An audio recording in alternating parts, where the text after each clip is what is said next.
Toshakhana case में PTI chairman अॼु बि अदालत आॾो पेश न थियो। अदालत चेयरमैन पीटीआई जी हाज़ुरी खां छूट वारी दरख़्वास्त आख़िरी भेरो मंज़ूर करे वरिती। जज पुछियो त जवाबदार किथे आहे। वकील नियाज़ुल्ला नियाज़ी जवाब ॾिनो त पीटीआई चेयरमैन हाज़ुरी खां छूट जी दरख़्वास्त ॾिनी आहे। अदालत रिमार्क्स ॾींदे चयो त 7 महीननि खां केस अल्तवा जो शिकार आहे। जवाबदार रुगो हिकु भेरो अदालत में पेश थियो आहे। सुभाणे ताईं जवाबदार पेश न थियो त कार्रवाई कंदासीं।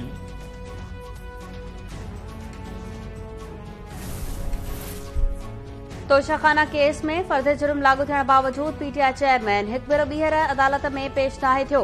सज़ा खां बचण लाइ देर जा हरबा इस्तेमाल करे रहियो आहे। वज़ीर आज़म जे ख़ासि मुआविन अता तारड़ चयो त पीटीआई चेयरमैन चोरी कई आहे त खेसि जवाब त ॾियणो पवंदो। असां खां रसीदूं घुरंदड़ पंहिंजो वारो अचण ते मथे ते बाल्टी रखी छॾी आहे।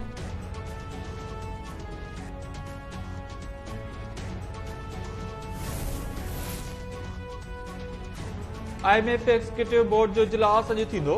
पाकिस्तान लाइ $3 अरब जी स्टैंड बाय एग्रीमेंट जी मंज़ूरी ॾियण जो इम्कान। बोर्ड जी मंज़ूरी शर्त पाकिस्तान खे $1 अरब जी किस्त फौरी तौर जारी कई वेंदी। गुज़िरियल ॾींहुं IMF नाणे वारी वज़ारत पारां उमाणियल एक्सटर्नल फाइनेंसिंग मुआहिदो मंज़ूर कयो हो।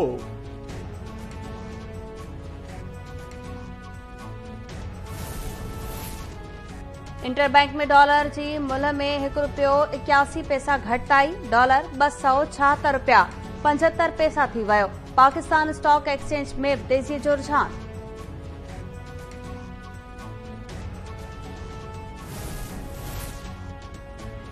अमेरिका पाकिस्तान ऐं IMF विच में स्टाफ लेवल मुआहिदे खे सुठो सवणो करार ॾेई छॾियो।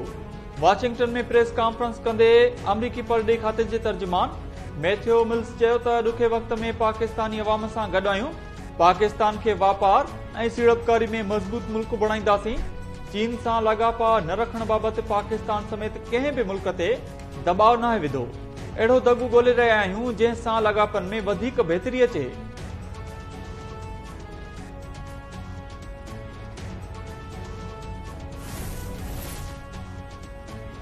ऐं पाकिस्तानी क्रिकेट टीम एमर्जिंग एशियाई कप खेॾण लाइ श्रीलंका जे शहर कोलंबो पहुची वई। 8 मुल्की एमर्जिंग एशिया कप 13 खां 23 जुलाई ते कोलंबो में खेॾियो वेंदो।